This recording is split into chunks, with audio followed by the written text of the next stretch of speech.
Just real quick, want to give men's hockey and Coach Godowski some love. Obviously, first Frozen Four in program history. Awesome to see not only what our men's hockey team did, but really the whole athletic department. Again, Pat Kraft's done a phenomenal job in supporting and resourcing all the different programs. So really cool to see our men's hockey. I was able to go to Allentown and be a part of that, which was great. So it's been kind of a special year from that standpoint. Two big events within the state that I was able to get to. So pretty cool to be able to support those programs. So open up the questions. James, how has Drew been since you guys got back in the field, and what exactly do you want to see from him this week? Yeah, he's been good. Kind of like I mentioned, he's progressed every single year. We need him to continue to take another step this year in every area, just like he already has. I pretty much answered this question in detail, but he just needs to take the next step in really every area, which is what he's done every year since he's been on campus. So I fully expect him to do it again. James, what about Brunk and Jackson? Where are they in their development, and how close are you to establishing maybe a QB2? Is that something you hope to do now, or maybe preseason? Yeah, Jackson's done a heck of a job. We didn't really know coming off injury where he would be, but both of them are doing really well, and that's not coach speak. They're both doing very, very well. So I think this is going to be a competition that's going to go on for a while. I thought Jackson would come off the injury a little rusty. He has not been. Both of them are playing really well. So we got to continue to build on that. James, where would you like to see Nick and Patron get better this spring, and what have you seen from them so far?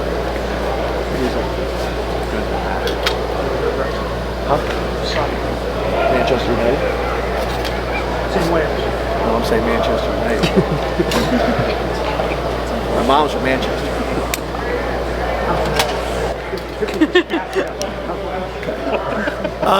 Question was about Nick and Fat, correct? Yes, sir. Yeah, so Fat has really improved. As you guys know, we've talked about, he's never had an off season since he's been here. He looks faster. He looks more explosive. I think Stan has done a phenomenal job. You guys have had a chance to be close up and personal with Stan and his drills. I think Stan's drills have been really intentional. And those guys, I think, are really doing well right now. So for him, I think that explosiveness and that speed that he's playing with right now is going to be big. It's going to be big for him. With Nick, it's a lot of the open field running, a little bit more creativity in his game. He's been a guy that obviously extremely strong, extremely explosive, extremely fast, but we want to work on those open field runs so he can get more 80-yard, 90-yard runs, which we think he is capable of getting. So a lot of that stuff, open field running, cutting back, hurdling, setting runs up, setting defenders up. Really both of those guys just working really hard at trying to be more explosive in the running game, and then also continue to expand their role in the passing game.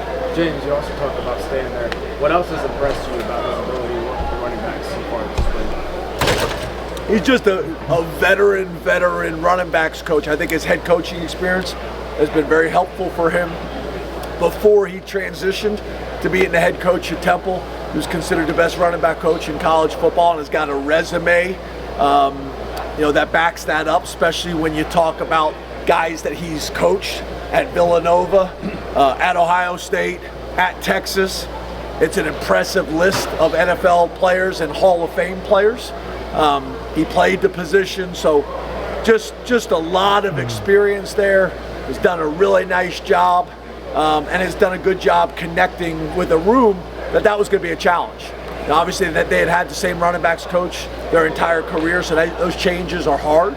But they seem to be embracing it, and so does Stan. And I think Stan's having fun. As you guys have heard me talk about, sometimes this head coaching stuff, there's some wonderful aspects to it, but there's also the challenge that it takes you away from the thing you fell in love with in the beginning, which is coaching the guys and having your own position.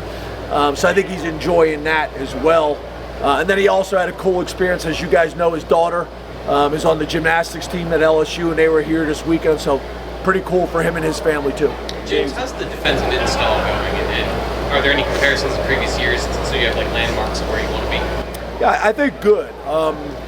So I think, you kind of have our expectations of how it's going to go based on our last defensive coordinators that we've had and how their installs have gone in terms of tweaking what we do defensively. And then you also have Jim's time at Duke, his time at Oklahoma State, his time at Ohio State, and how he's refined his process of being able to put it in, and then also spending enough time with our defensive staff saying what does it need to change.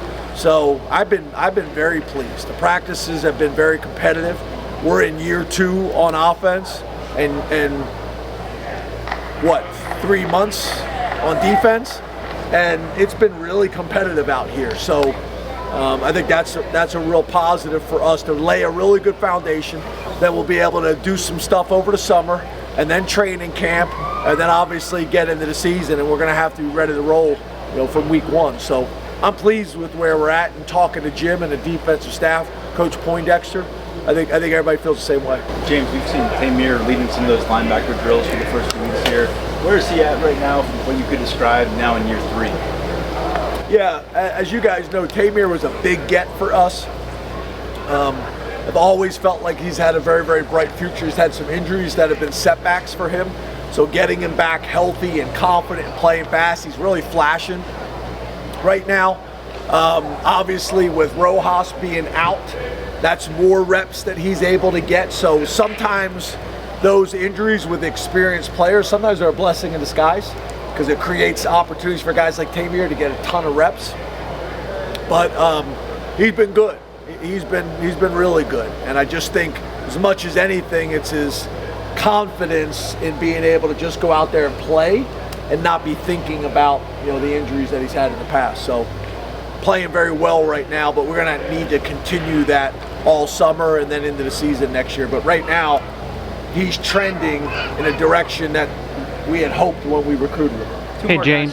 Hey James. Linebackers, Anthony Speca, going into the 7th season. This is his first spring. What have you seen out of him through 7 practices? Yeah, just a very smart player, a very headsy player. Got really good instincts, plays clean, and has got some athleticism to back it up as well. So to your point, it's still his first spring, so still a lot that he's learning, but I know Coach Connor's been very, very pleased with him. This spring will be really important, but what I'm excited to do is watch him in fall camp once he's really into the system and has had all summer to kind of refine it and gain confidence and take his game to a whole nother level. Hey James, where would you say defensive tackle is, and are there any players that have stepped up this spring? Yeah, Xavier Gilliam's been a guy that's, as you guys saw in the winter workouts, really flashed. He's doing it here as well. The Wafel kid, has done some really nice things. Randy Adarica's been a pleasant surprise for a kid who's still supposed to be in high school. Really a bunch of those guys. Mopoye, Cook, we're young. Really after Zane, and then when we get Alonzo back, that will help us with 2 older guys. And then we got a bunch of young guys. Liam is starting to work back in right now, and he's a big-bodied guy. There's a ton of guys. Cook, there's a ton of guys that are going to be battling. It'll be very, very competitive in my mind. Right now, I think you got everybody knows Zane Durant, everybody knows Alonzo from last year, and then I think Gilliam, those 3 guys, and then there's going to be a battle for 4 and 5 between 5 or 6 players. So it'll be very, very competitive. Thanks, Coach. Thanks, guys.